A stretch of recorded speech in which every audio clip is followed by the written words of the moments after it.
चोरी की योजना। कहानीकार शुभम सारथी। एक शहर में सतीश नाम का एक युवक रहता था। उसकी उम्र लगभग 20 वर्ष थी। उसके पिता एक बड़े सरकारी अधिकारी थे और परिवार की आर्थिक स्थिति काफी अच्छी थी। सतीश के परिवार में उसके पिता, उसकी माँ, उसकी एक बहन और स्वयं सतीश था। उसके पिता अपने बेटे की हर इच्छा पूरी करते थे। बचपन से ही सतीश को अच्छी और महंगी चीजों का शौक था, लेकिन उसकी सबसे अच्छी बात ये थी कि उसने कभी अपनी अमीरी का घमंड नहीं किया। सतीश के 3 खास दोस्त थे, राहुल, सनी और राघव। तीनों साधारण परिवारों से थे। उनकी आर्थिक स्थिति सतीश जैसी नहीं थी, लेकिन चारों की दोस्ती बहुत गहरी थी। वे साथ घूमते, साथ बैठते और एक दूसरे का सुख दुख साझा करते थे। एक दिन सतीश ने लगभग 1.5 लाख रुपए का नया आईफोन खरीदा। नया फोन पाकर वह बहुत खुश था। वह अपने दोस्तों के पास पहुंचा और उत्साह से उन्हें अपना नया फोन दिखाने लगा।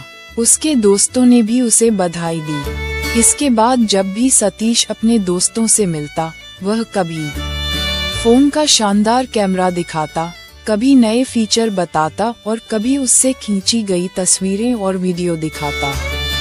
सतीश तो केवल अपनी खुशी अपने दोस्तों के साथ बांटना चाहता था, लेकिन धीरे धीरे उसके दोस्तों के मन में ईर्ष्या और लालच पैदा होने लगा। एक दिन सतीश वहां नहीं था। राहुल, सनी और राघव एक जगह बैठे बातें कर रहे थे। राहुल ने कहा, यार वह आईफोन कितना शानदार है।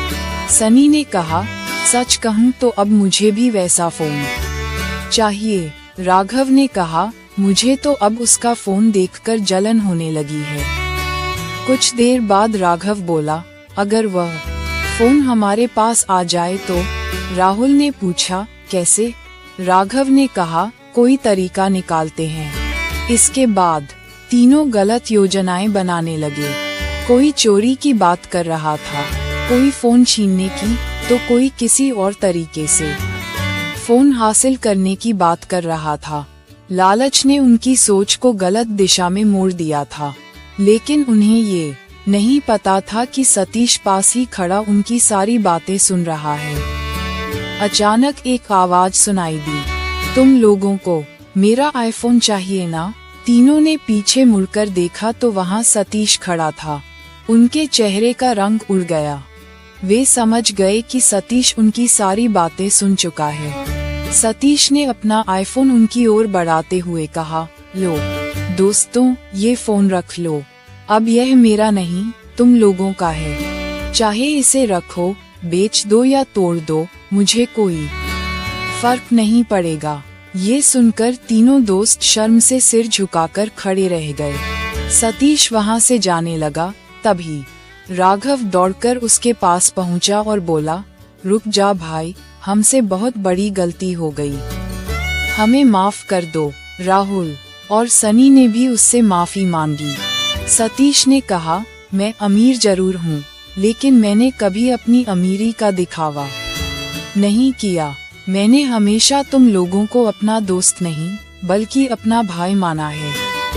मुझे दुख इस बात का है कि तुम लोगों ने मेरे बारे में ऐसा सोचा। तीनों दोस्तों की आंखों में पश्चाताप साफ दिखाई दे रहा था। राघव ने कहा, भाई, हमें अपनी गलती समझ आ गई है। अब हम कभी किसी की चीज देखकर लालच नहीं करेंगे।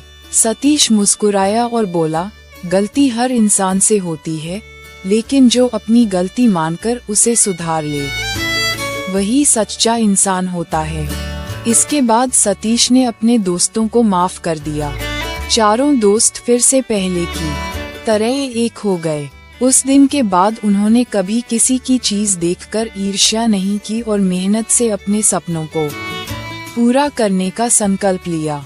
इस कहानी से शिक्षा मिलती है कि किसी दूसरे की सफलता, धन या महंगी वस्तु को देखकर ईर्ष्या और लालच नहीं करना चाहिए।